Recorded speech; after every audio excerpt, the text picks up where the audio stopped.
centre? Does it have a better quality of life? And then you need to look at the rents in those areas and say, are the rental yields good? Now, if you live in an area where you can't identify those premiums and the rental yields are poor, yet the prices are high, that is the place that is most at risk for a price drop in the coming years. For the first time in 5 years, there is an oversupply of property in the middle and upper end of the market. Anecdotal evidence suggests the price of some properties in South Dublin has started to slide.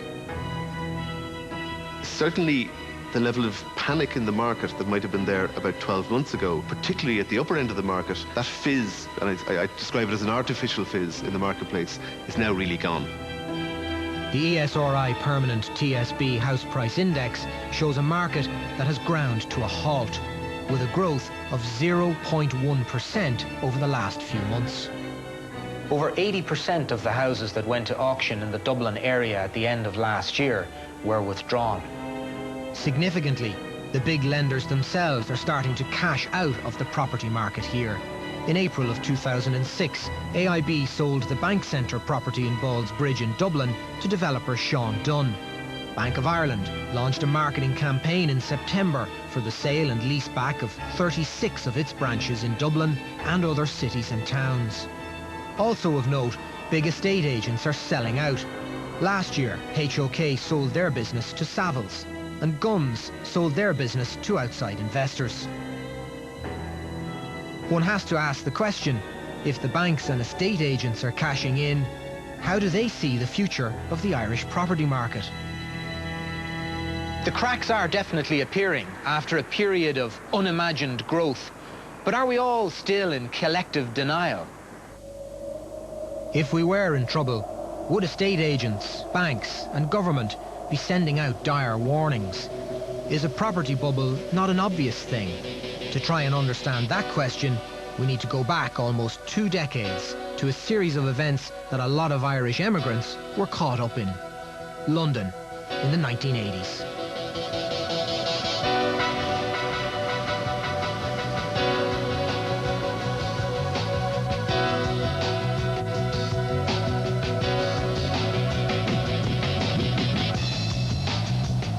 London in the 80s was iconic of the new individualism spawned by Margaret Thatcher's remaking of Great Britain. Everything that could be was deregulated, including the mortgage lending market itself. The prevailing mood in Britain was, borrow as much as you can, because if you don't get on the property ladder today, you'll be locked out forever. There is no prouder word in our history than freeholder. She said that this is the way to make Conservatives, is to have people with a stake in the country, and the stake is their house. Boom fever gripped the nation. House buying had become a speculative game, with all the players guaranteed a win and tax relief as well. By the end of 1988, house price inflation had reached its highest rate of 34%. Then it flattened out, and in 1990, the unthinkable, the fall, began. Home buyers who'd taken out huge loans to buy houses at peak prices found when they fell that their house was worth less than their mortgage. Negative equity had arrived. I think at the time, like many booms, people didn't think it was going to happen. I don't recall people saying, yeah, prices are going to collapse, because market confidence is such that even if people thought that, they wouldn't say it, because they have vested interest in hoping that the market will keep booming. Conversations in the pubs and the restaurants, it's all about house price booms and about gazumping and about making money out of housing. There was certainly that kind of climate around. Because you had more disposable income, you didn't question that it was going to stop. There was no reason to, you know. Because apart from anything else, you trusted the banks. Banks and new institutions coming into the mortgage market were competing for borrowers. So they were throwing money at people, really, encouraging them to borrow more and more money for more and more expensive properties. So the government was concerned that, in a more competitive, European context, the economy had to be brought under control. So what went wrong was that interest rates went up by 50% and people couldn't afford to pay their mortgage. From May 1988 to their peak in 1990, interest rates shot up dramatically. This steep rise had a devastating effect on household budgets as evidenced by escalating arrears and repossessions. The government has asked building societies to come up with proposals to try to halt the number of homes being repossessed. Until a few weeks ago, this was a family home. Now it's empty, awaiting sale. One of around 80,000 homes repossessed by lenders this year. The family are living in a costly bed and breakfast hotel. Robin Evans fell behind with his mortgage after his business customers were late paying their bills. It's devastated the family. This used to be Mike and Sue Rich's home. You still feel really humiliated. There'd be something wrong if you didn't. You don't expect things to happen to you. It's something you read. You don't expect your house you worked hard for to be repossessed. I feel embarrassed. I feel very embarrassed. My analogy is not that it's a prison. I see it more like the Titanic. We thought it'd never sink. And I think, you know, we're suddenly looking for the life rafts. By the time interest rates began to fall, recession had already taken hold and unemployment was on the rise. Business confidence was taking a nosedive.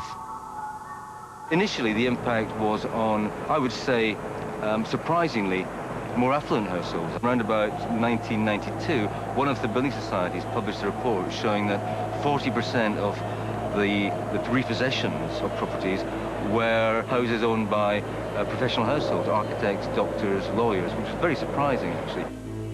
We were all up in London, I think it was called Black Wednesday, when the rates went up something like 15%. That was the start of the end. We were sort of like a bit on a roller coaster, thinking, this will stop, it'll revert back. And not that our spending was outlandish or anything, but we did have this very lovely home. Anyway, the bank foreclosed on what was owing on the house. Michael took it very, very badly. I mean, the house was his life.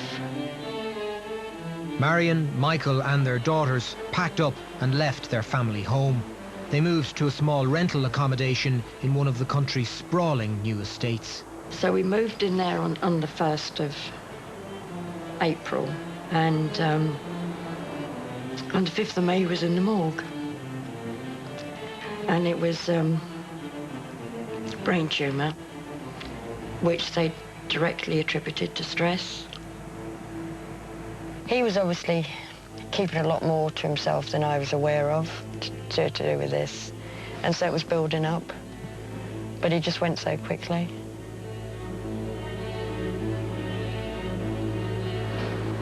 Between 1990 and 1995, some 350,000 properties were repossessed.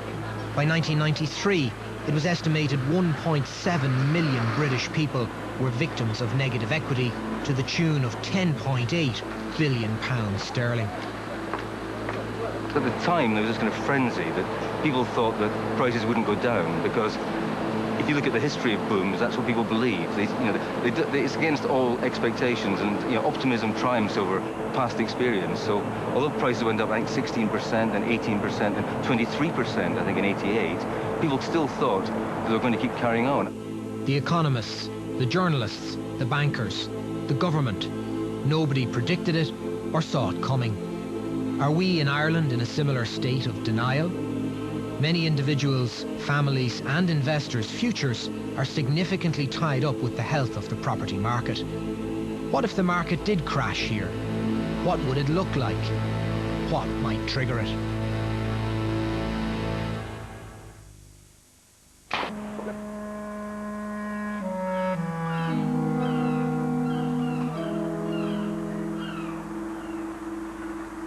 It's not definite that we will see a serious property crash in Ireland, but if it were to happen, this is what it might look like.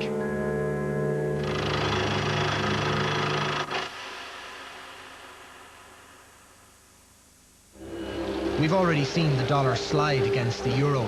That slide continues. By the end of 2007, it falls in value from 131 to 150 to the euro. In Ireland, we are not immune. Irish exporters start to get worried because they find the goods they want to ship are not selling as well outside the EU because they're now dearer to buy. It slows things down. Confidence begins to suffer. In the US, house prices fall further as Americans tighten their belts. Ben Bernanke, the head of the US Federal Reserve, shows no sign of intervening to boost the value of the currency. The market believes it can only fall further. In Ireland, US multinationals don't meet their profit targets. Jobs that are here look safe for now, but there aren't new jobs coming. By the spring of 2008, the dollar falls further to 170 against the euro, its lowest level since the early 1980s. Some American multinationals look to switch projects out of Ireland to cheaper locations. It's not a disaster, but the trickle of job losses dents confidence.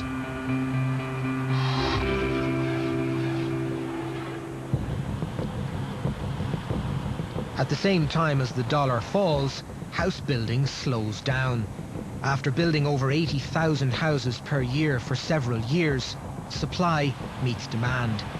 New house building slows to 60,000 homes being built per year. The slowdown puts pressure on construction jobs. Some builders find work as the government continues to spend heavily on new infrastructure. But it isn't enough to sustain the 400,000 people directly or indirectly employed in construction. By early 2009, unemployment has doubled from 4% to 8% as 100,000 jobs are lost. The impact of this on the property market is dramatic. Around 40% of all homes built in Ireland in the last decade were bought by investors who've rented them out. These investors have begun to get nervous watching events unfold.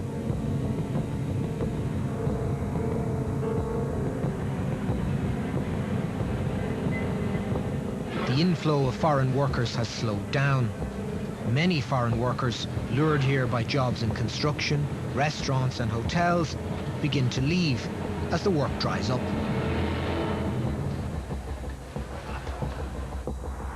It started as a trickle of properties coming on the market in 2007. It turns into a flood as investors who bought properties in 2006 at premium prices start to panic. The initial fall in property prices gets worse as more houses come on the market. The 8% fall of 2008 falls to another 18% by the first half of 2009. Interest rates across the Eurozone are likely to rise again next month, and further increases are on the cards, a leading bank official has hinted, as interest rates here in Ireland have reached 5%. The banks get worried that they're overexposed to property. They tighten up their credit for house purchases. This makes the situation even worse. First-time buyers find they can't borrow nearly as much as they could before. The oversupply of houses being sold by investors and the tightening up on lending by banks drives prices down. Homeowners in parts of the Dublin commuter belt have now reached negative equity, according to the authors of a new report. Some areas are worse hit than others. Apartments pitched at getting people on the property ladder are worst hit. On average, house prices by the end of 2009 have tumbled by 30% cumulatively. With house prices down, those looking to get into the market should be in a better position. But the banks have tightened on lending, so it's still hard to get on the property ladder. Confidence has been hit. As confidence falls, people stop spending. They now see their credit card debt as a real problem. As they stop spending, economic growth slows down. So if property prices were to fall by 30% nationally,